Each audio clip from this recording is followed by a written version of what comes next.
Hello everyone, Zain with you, and today we'll show you how to order Revolut physical card for free.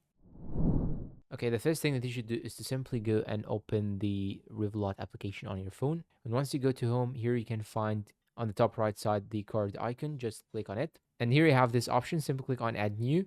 Then you can choose between physical, virtual, or disposable. I'm going to choose physical. And now you have multiple options. You have the standard, the ultra platinum, the middle black, the premium space gray, the plus, and finally the golden one. You can choose between any one of them, and after you choose it, just click on upgrade or choose code. Once you click on choose code, here you'll have to add the PIN, create your PIN, then confirm it. Once you confirm it, here it will ask you if this is the address that you actually want it to be sent to. You can simply click on yes, send to this address, or no, and edit the address.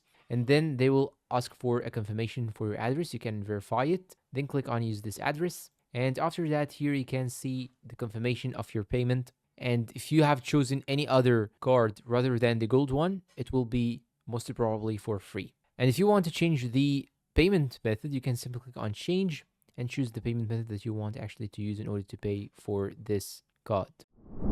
And that's all. I hope it was useful to you all, guys. Please join us and subscribe, and see you in a new tutorial video.